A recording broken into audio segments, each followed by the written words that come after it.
ସ୍ୱପ୍ନୀଳ ସ୍ୱପ୍ନ ଦେଖାଉଛନ୍ତି। ଏତେ ବଡ଼ ହୃଦୟ ଜଗତରେ କାହାର ଥାଇପାରେ? ବାପା ମାଙ୍କ ଛଡ଼ା ହରିବୋଲ ହୋ ବୋଲି ଆନନ୍ଦ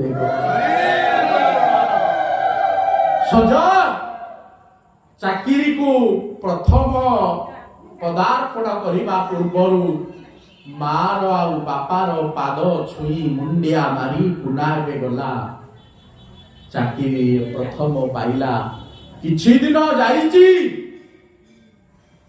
ବାପା ବୋଉ ଝରକାର ଏପର ପାର୍ଶ୍ୱରେ ଠିଆ ହେଇ ଚିନ୍ତା କରୁଥିଲେ। ପୁନାର ବୟସ ଏବେ ଆସିଲାଣି, ତାକୁ ହାତରୁ ଦୁଇ ହାତ କରିଦେବା।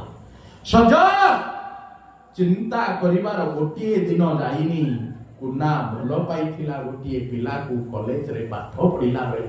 ଜୀବନର ବାସ୍ତବତା ଏଇଠି ଆପଣ ମାନଙ୍କୁ ମୁଁ କାହାକୁ ବାଧିଲା ଭଳି କହିବାକୁ ଚାହେଁ ନା। ଜୀବନର ସମସ୍ତ ବାସ୍ତବତାକୁ ନିରୀକ୍ଷଣ କରନ୍ତୁ ତନ୍ନ ତନ୍ନ କରି। ଯେତେବେଳେ ଚିନ୍ତା କରୁଛନ୍ତି ସେଇ ଝିଅକୁ ଭଲ ପାଇଥିଲା, ମନ୍ଦିରରେ ବିବାହ କରି ଉଭୟଙ୍କର ବେକରେ ବରଣମାଳା ପଡ଼ିଛି। ଦାଣ୍ଡ ଦୁଆରେ ରାତିର ଆଗରେ ଆସି ଠକ୍ ଠକ୍ କବାଟ କଲେ।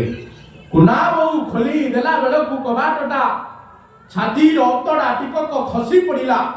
ଯାହା ପାଇଁ ତୁଣ୍ଡ ଝାଳକୁ ମୁଣ୍ଡରେ ମାରି ଲହୁ ଲୁହାଣ ହୋଇ ଏତେ ବଡ଼ ବିରାଟ ପରିଶ୍ରମ କରି ବଡ଼ ମଣିଷ କରେଇଛି, ଆମର ଆଦେଶକୁ ସିଏ ଅମାନ୍ୟ